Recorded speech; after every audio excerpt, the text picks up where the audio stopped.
봅니다. 먼저 창세기 17장 1절에서부터 5절까지 우리 함께 봅니다. 창세기 17장 1절에서부터 5절입니다. 함께 읽습니다. 아브라함이 구세에서 이르되 여호와께서 아브라함에게 나타나서 그에게 이르시되 나는 전능한 하나님이니라. 너는 내 앞에서 행하여 안전하라. 내가 내 언약을 나와 너 사이에 두어 너를 크게 번성하게 하리라 하시니 아브라함이 엎드렸더니 하나님이 또 그에게 말씀하여 이르시되 보라 내 언약이 너와 함께 있으니 너는 너희 족속의 아버지가 되었자.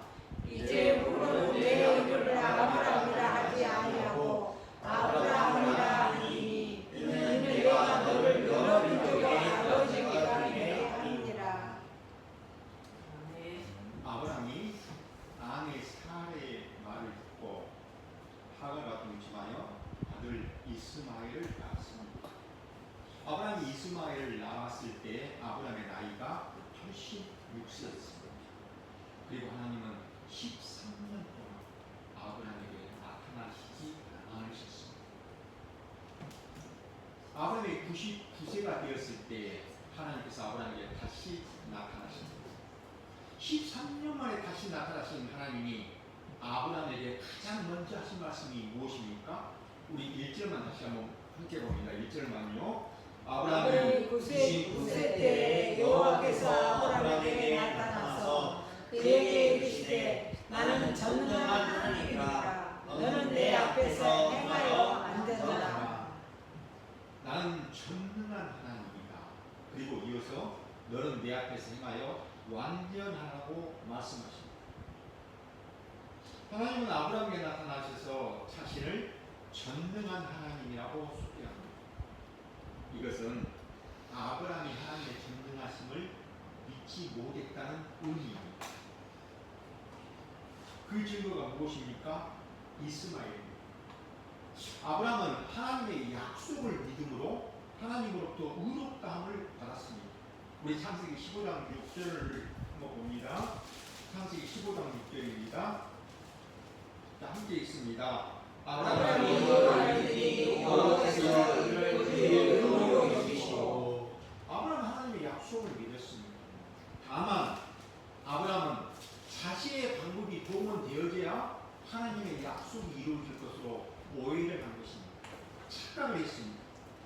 그래서 아이를 낳을 수 없는 사례 대신 하갈을 통하여 자식을 낳음으로써 자손을 번성케 해주시겠다는 하나님의 약속을 이루어 드리려고 했던 것입니다. 그러므로 나는 전능한 하나님이다 라는 말씀은 아브라함의 믿음 없음을 드러내시는 것이기도 합니다. 아브라함의 믿음 없음은 당연합니다. 하나님을 믿는다는 것은 사람의 노력이나 사람의 의지로 되어지는 것이 아닙니다. 믿음은 하나님이 주셔야만 합니다. 그래서 믿음을 하나님의 선물이라고 말하는 것입니다. 하나님은 아브라함에게 이 온전한 믿음을 선물해 주시기 위하여 지금까지 아브라함을 이끌어 오셨습니다. 아브라함을 75세에 부르셔서 지금 99세이니 이 믿어지게 하시려고 24년 동안이나 이끌어 오신 것이고 24년이 흐른 것입니다. 사랑하는 여러분, 하나님께서 자신을 전능자로 드러내심은 하나님의 언약은 하나님께서 반드시 홀로 이루어내신다는 것을 계시하시는 것입니다. 계시는 우리에게 알려주시는 뜻입니다. 하나님의 언약은 하나님의 일입니다. 하나님의 일은 사람의 도움을 필요로 하지 않습니다. 오히려 사람은 무지하여서 하나님의 일을 방해할 뿐입니다. 아브라함은 하늘의 별처럼 후손을 많게 해주시다는 하나님의 약속을 받았습니다. 그러면 아브라함은 어떻게 해야 합니까? 기다려야 합니다. 하나님이 약속하셨으니 하나님께서 이루실 것을 믿고 기다리면 됩니다. 그런데 아브라함은 기다리지 못했습니다. 우리 같아도 아마 기다리지 못했을 것입니다. 왜냐하면 하나님이 약속하시고 10년이나 지났습니다. 그리고 아브라함이 생각하기에 도무지 하나님의 약속이 이루어질 기미가 보이지 않았습니다. 그래서 아브라함은 자신의 방법을 동원해서라도 하나님의 약속을 이루려고 한 것입니다. 그것이 하갈을 통해서 아들 이스마엘을 낳은 것입니다. 그리고 이 이스마엘이 하나님의 약속의 자녀인 줄로 생각했습니다. 사랑하는 여러분, 하나님은 언약하신 대로 하나님께서 반드시 이루신다는 것을 아브라함에게 알게 하십니다.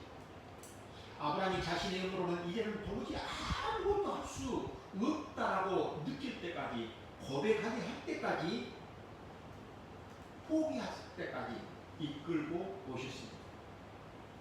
하나님께서 이렇게 하시는 이유가 무엇 때문입니까? 왜냐하면 하나님은 언약하신 대로 반드시 이루시는 언약에 신실하신 하나님, 언약에 전능하신 하나님이심을 우리로 알고 믿고 깨달아 그 하나님만을 의지하며 경역해 하시려는 것입니다. 하나님의 언약은 사람의 협력이 아니라 반드시 하나님께서 이루신다는 것을 우리로 알게 하시려는 것입니다. 또한 하나님의 언약은 사람이 원하는 때에 이루어지는 것이 아니라 하나님이 정하신 때에 반드시 이루어진다는 걸 우리에게 가르치려는 것입니다. 그래서 하나님의 이름을 여호와라고 하는 것입니다. 너는 내 앞에서 행하여 완전하라고 말씀합니다. 사랑하는 여러분, 사람이 행하여 완전해질 수 있을까요? 사람이 보기에는 완전한 사람이 있을 수 있습니다. 도무지 흠잡을 데가 없는 사람이 있을 수 있습니다. 예를 들면 공자와 맹자 같은 사람입니다. 우리는 그분들의 마음속을 보지 못하기 때문에 그분들의 행함만을 보고 판단할 뿐입니다. 그러나 성경은 의인은 영향이 하나도 없다라고 말씀합니다. 하나님 앞에서는 행함으로 완전한 사람은 없습니다. 행함으로 완전해질 수 있는 사람도 없습니다. 단 한 사람도 없습니다. 왜냐하면 하나님은 행함만을 보시는 것이 아니라 사람의 마음속 중심을 보시기 때문입니다. 그러면 이상하지 않습니까? 하나님 앞에서 행하여 완전한 사람이 없다는 것을 아시는 하나님께서 아브라함에게는 왜 행하여 완전하라고 말씀하신 것입니까? 여러분, 행한다는 말은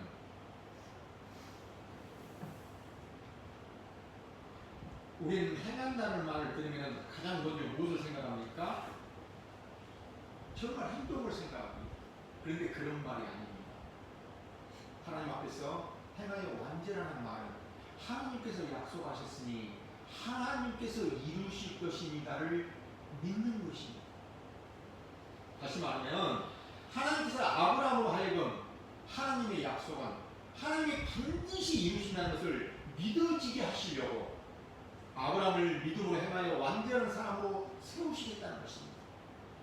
우리들이 알 수 있도록 우리의 모델로 세우시겠다는 것입니다. 우리 역시 마찬가지입니다. 우리가 예수 그리스도를 믿는 것이 하나님 앞에서 행하여 완전한 것입니다.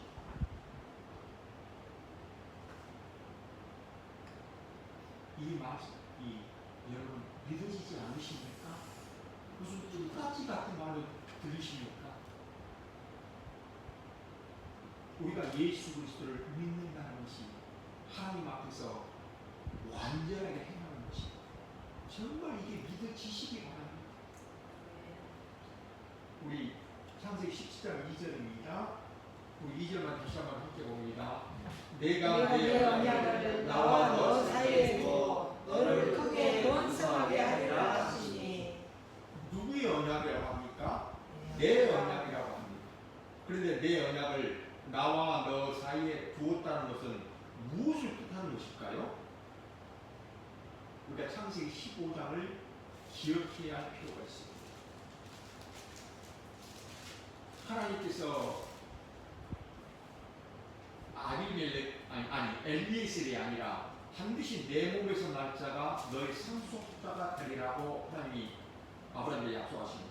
그리고 아브라함을 데리고 밖으로 나가셔서 너의 자손이 이렇게 하늘의 별처럼 많아질 것이라고 약속을 하십니다. 그러자 아브라함이 하나님께 질문을 요구합니다. 하나님께서 내 자손이 하늘의 별처럼 많고 이 가나안 땅을 주시겠다는 걸 내가 무엇을 믿겠습니까? 증거를 주십시오. 그럴 때 우리 하나님께서 이렇게 말씀합니다. 3년 된 암소와 3년 된 암염소와 3년 된 순양과 그리고 3비둘기와 10비둘기를 가져가고 말씀합니다. 그러자 아브라함은 하나님이 언약을 맺으시겠다는 것이구나 라고 이해를 하고 그 짐승들을 가져다가 중간을 쪼개요. 피가 철철 흐르는데도 마주 대하여 놓았습니다. 이 이후에 하나님은 아브라함을 깊이 잠들게 하시고 하나님께서 다른 횃불의 모양으로 쪼개진 고기 사이로 지나가십니다. 하나님 일방적으로 하나님 단독적으로 언약을 맺으십니다. 그리고 그날에 하나님께서 아브라함과 언약을 세웠다고 하십니다. 하나님께서 이 언약을 아브라함에게 기억나게 하시고 상기시키시면서 내 언약이라고 말씀합니다. 내 언약은 누구의 언약입니까? 하나님의 언약입니다. 그렇게 하나님의 언약은 하나님께서 이루신다는 것입니다. 우리 창세기 17장 3절 4절만 다시 함께 봅니다. 3절 4절입니다. 아브라함이 하나님이 또 그에게 말씀하여 주시되 보라 내 언약이 너와 함께 있으니 너는 여러 민족의 아버지가 될지라. 그러니까 아브라함이 하나님의 말씀을 듣고 엎드립니다. 왜냐하면 자신의 믿음 없는 상태가 다 드러났기 때문입니다. 그리고 하나님이 되리라고 하시면 어떻게 됩니까? 되는 것입니다. 하나님, 나는 여러 민족의 아버지가 되기 싫어요 한다고 해서 안 되는 것이 아닙니다. 우리 5절만 다시 한번 봅니다. 이제 후로는 내 이름을 아브라함이라 하지 아니하고 아브라함이라 이는 내가 너를 여러 민족의 아버지가 되게 함이니라. 하나님은 아브라함의 이름을 아브라함으로 바꾸어 주십니다. 아브라함의 이름의 뜻은 높은 아버지, 존경받는 아버지라는 의미입니다. 그런데 아브라함이라는 이름의 의미는 여러 민족의 아버지, 열국의 아버지라는 뜻입니다. 하나님은 아브라함의 이름까지 바꾸어 주시면서 하나님의 언약을 이루어내시겠다는 것입니다. 이제 6절, 7절입니다. 창세기 17장 6절, 7절만 우리 함께 또 봅니다. 내가 내 심히 번성하게 하리니 내가 내게 민족들이 나게 하며 왕들이 내게로부터 나오리라. 내가 내 언약을 나와 너 및 내 세대 후손 사이에 세워서 영원한 언약을 삼고 너와 내 후손의 하나님이 되리라. 하나님이 아브라함에게 반복하여 주시는 이 자손, 후손 언약은 1차적으로는 아브라함의 아들 이삭과 그의 후손들을 말합니다. 그러나 본질적으로는 아브라함과 다윗의 자손으로 오시는 예수 그리스도를 가리킵니다. 우리 확인해 봅니다. 신약성경입니다. 페이지 305페이지. 신약성경 페이지 305페이지. 갈라디아서 3장 16절입니다. 신약성경 305페이지. 갈라디아서 3장 16절입니다. 우리 찾으시면 함께 한 목소리로 읽습니다. 이 약속들을 아브라함과 그 자손에게 말씀하신 것인데 너를 가리켜 그 자손들이라 하지 아니하시고 오직 한 사람을 가리켜 내 자손이라 하시니 곧 그리스도라. 약속에 따라 오늘날 예수 그리스도를 믿어 구원을 받는 성도들은 모두 아브라함의 자손이라고 말씀합니다. 이것을 사도 바울은 그렇게 해석합니다. 자, 이것을 우리 갈라디아서 3장 7절에서 9절을 함께 봅니다. 역시 305페이지입니다. 갈라디아서 3장 7절에서부터 9절입니다. 함께 읽습니다. 그런즉 믿음으로 말미암은 자들은 아브라함의 자손인 줄 아시니라. 또 하나님이 이방을 믿음으로 말미암아 의로 정하실 것을 성경이 미리 알고 먼저 아브라함에게 복음을 전하되 모든 이방인이 너로 말미암아 복을 받으리라 하였느니라. 그러므로 믿음으로 말미암은 자는 믿음이 있는 아브라함과 함께 복을 받느니라. 아브라함은 하나님의 말씀을 믿음으로 구원의 복을 받았습니다. 이방인들은 예수 그리스도를 믿음으로 구원의 복을 받습니다. 그러므로 아브라함은 예수 그리스도를 믿어 구원을 받는 모든 믿는 자들의 조상이 될 것이라는 뜻입니다. 우리 다시 창세기 17장으로 돌아갑니다. 창세기 17장으로 다시 돌아가서요. 8절을 봅니다. 창세기 17장 8절입니다.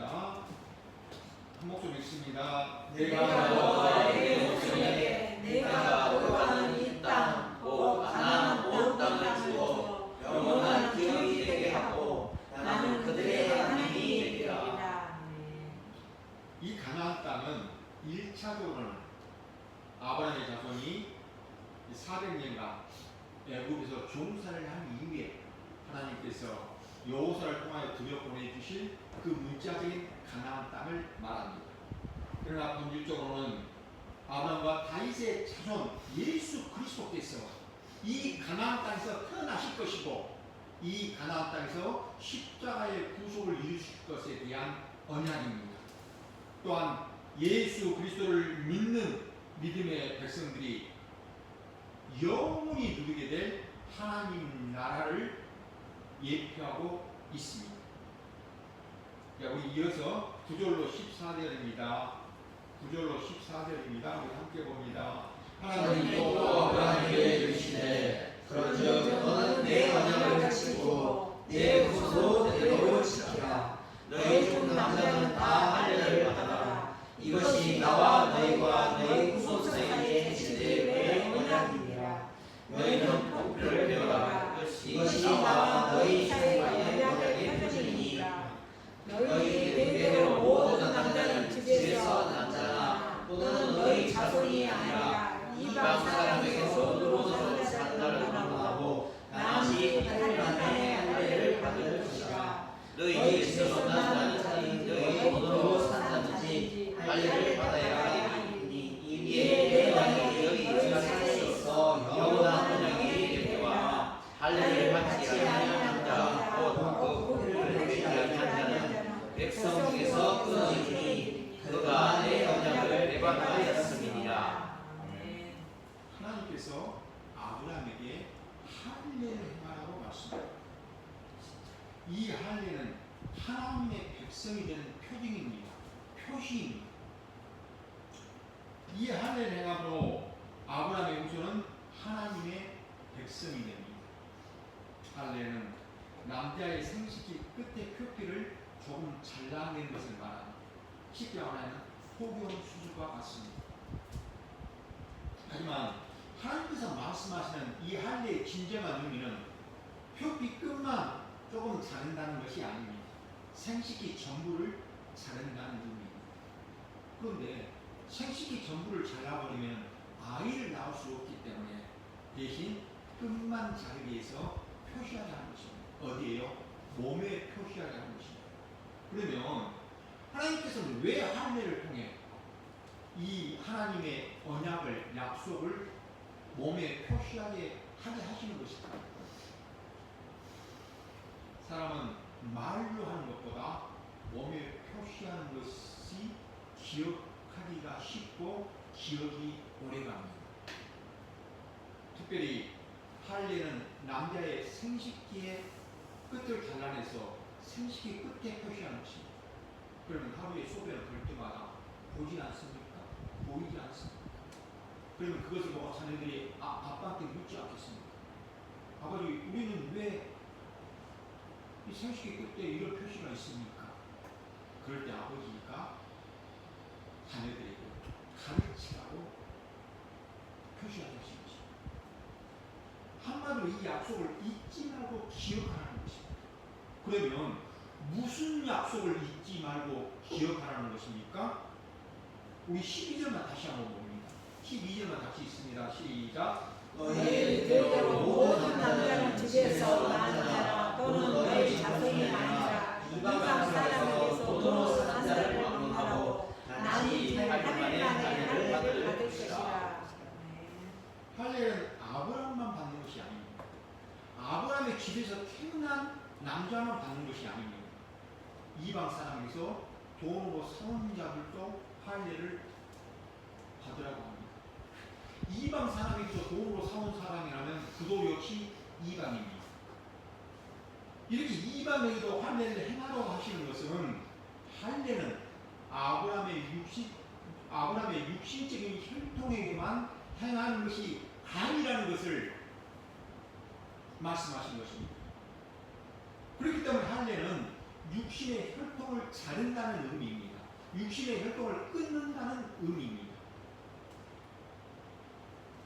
하나님의 백성은 육신의 혈통으로 되는 것이 아니라 하나님께서 선택하시고 하나님께서 부르심으로 만들어진다는 것을 가르치시는 것입니다.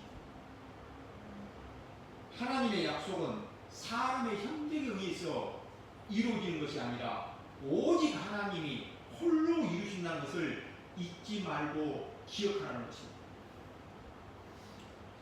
하나님께서 아브라함에게 후손들에게 잊지 말고 기억하라고 하셨던 것처럼 오늘 우리도 잊지 말고 기억해야 할 것입니다.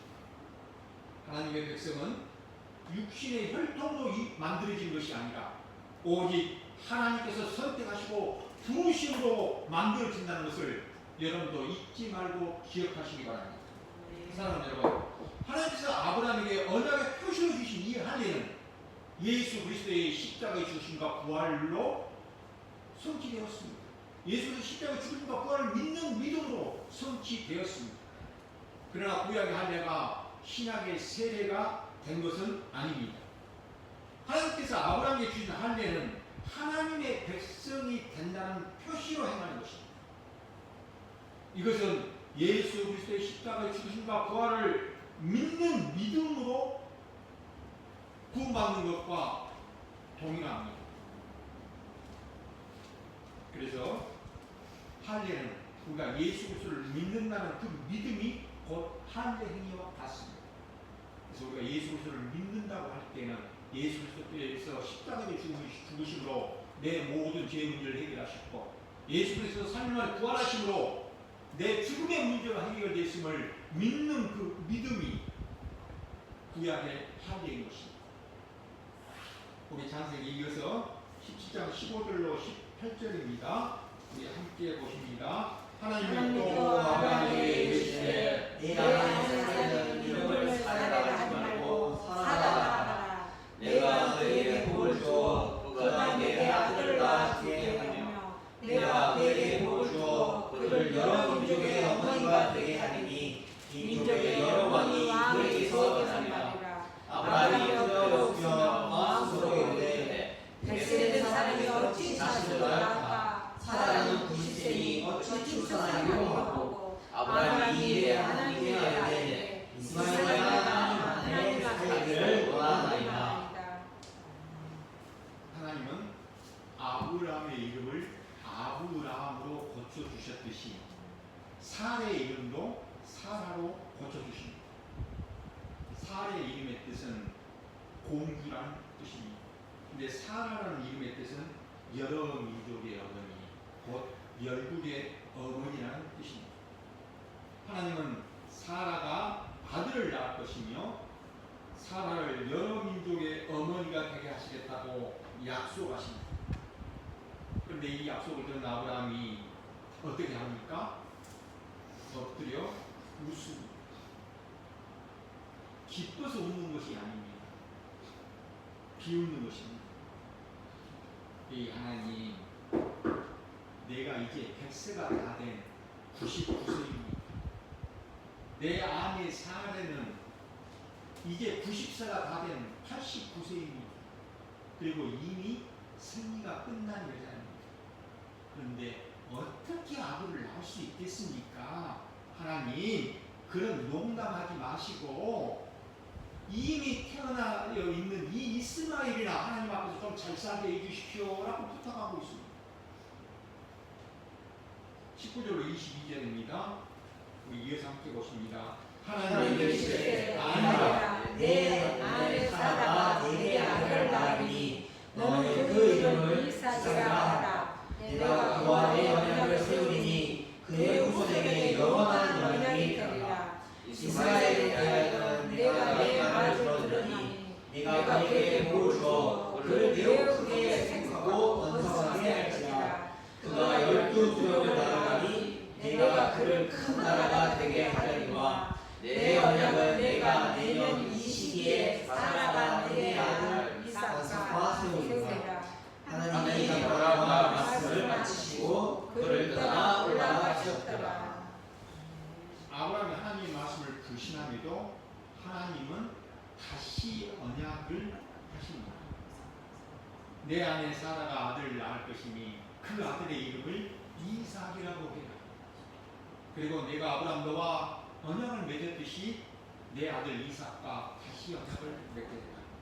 그리고 그의 후손에게 영원한 언약이 되리라고 말씀합니다.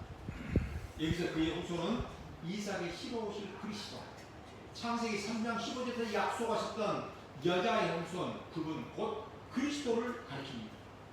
예수 그리스도로 말미암아 택한 백성들이 영원히 살게 될 것이라는 의미입니다. 그런데 조금 이상합니다. 우리 20절과 21절만 다시 한번 봅니다. 20절과 21절입니다. 이스마엘에 대하여 내가 내 말을 들었나니 내가 그에게 복을 주어 그를 매우 크게 생육하고 번성하게 하리라. 그가 12부족을 낳으니 내가 그를 큰 나라가 되게 하려니와 내 언약은 내가 내년 이 시기에 사라가 내게 난 이삭과 세우리라. 하나님은 아브라함의 요구대로 이스마엘에게도 복을 주어 크게 생육하고 번성하게 해주시겠다고 합니다. 그리고 큰 나라를 세워주겠다고 합니다. 하지만 내 언약은 이삭과 세운다고 하십니다. 여기서 우리가 중요하게 생각해야 할 것이 있습니다. 하나님께서 이스마엘에게 주신 복과 이삭에게 주신 복은 근본적으로 다른 복입니다. 이스마엘은 하나님의 약속의 자녀가 아닙니다. 약속의 자녀가 아니라는 말은 하나님의 언약 밖에 있는 사람이요, 하나님의 생명에 참여하지 않는 끊어진 자라는 이야기입니다. 이스마엘에게 주신 복은 이 땅에서만의 복입니다. 이 땅에서 큰 나라를 좀 세우고 좀 번성하고 좀 살게 될 거라는 그런 복입니다. 이 땅에서 잠깐 잘 먹고 잘 살게 될 것이라는 복입니다. 그러나 영원한 복은 아닙니다. 그러나 이삭에게 주신 복은 하나님의 약속의 자녀가 되는 복입니다. 하나님의 약속의 자녀가 된다는 것은 하나님의 언약 안에 있는 사람이요, 하나님의 보호와 인도하심을 받는다는 이야기요, 하나님의 영원한 생명에 참여하는 자라는 뜻입니다. 한마디로 이삭에게 주신 복은 영원한 복입니다. 그래서 하나님께서 이스마엘과는 영원한 언약을 세우지 아니하시고 이삭과 영원한 언약을 세우신다고 말씀하신 것입니다. 이제 우리 마지막으로 23절에서부터 27절입니다.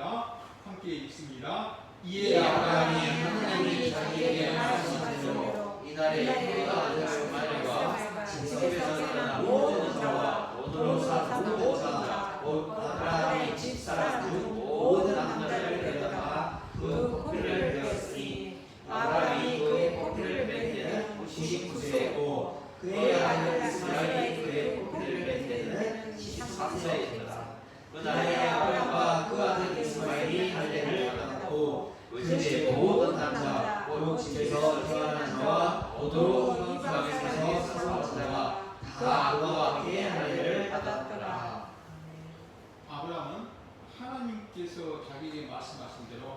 그날 할례를 받았습니다.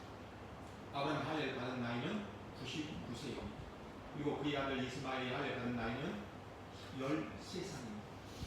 그리고 그날 아브라함 집에 있는 모든 남자가 다 할례를 받았습니다. 사랑하는 여러분, 이제 말씀을 마치려고 합니다. 하나님은 하나님의 말씀을 불신하는 아브라함의 죄를 묻지 않으십니다. 우리 같으면 24년 동안 아브라함을 믿음의 길로 이끄시기 위하여, 믿음을 성장시키시기 위하여 하나님께서 아브라함에게 주신 일들이, 행하신 일들이 얼마나 많습니다. 그럼에도 아브라함이 하나님을 불신하고 있습니다. 우리 같으면 하나님을 불신하면 하나님이 반드시 책망하시고 또 죄를 묻으실 것 같은데, 형벌하실 것 같은데, 하나님은 아브라함의 죄에 대해서 묻지 않으십니다. 오히려 어떻게 합니까? 죄진 아브라함에게 복을 주십니다. 이것은 성도가 예수 그리스도로 말미암아 영원히 누리게 될 복을 예표하고 있는 것입니다. 우리에게 보여주시는 것입니다. 그러기에 이 복이 은혜인 것입니다. 이 복을 받은 사람이 성도입니다. 그러기에 성도는 나의 죄와 허물을 덮어주시고 용서하여 주신 예수 그리스도의 그 십자가의 은혜와 사랑에 감사하는 것입니다. 그러기에 성도는 하나님의 이 은혜를 찬송하는 것입니다. 왜냐하면 나의 행함과 상관없이 나를 창세전에 택하여 주시고 불러주신 그 하나님의 은혜로 말미암아 내가 영원한 생명의 길로 오늘도 가고 있고, 마침내 그 영원한 생명의 끝인 하나님 나라에 입생할 것을 알고 믿기 때문입니다. 저는 소원합니다. 오늘 여기 계신 모든 분들이 이 예수 그리스도의 십자가가 믿어지는 하나님의 성도가 다 되어지시기를 우리 주님의 이름으로 축원드립니다. 아멘. 하나님 아버지, 하나님은 언약하시고 언약하시도록 반드시 이루어내시는 하나님이십니다. 하나님께서 저희들에게 은혜를 베풀어 주셔서 십자가의 예수 그리스도를 더욱 바르게 알고 믿고 섬기게 하여 주시옵소서. 예수 그리스도의 이름으로 기도드리옵나이다.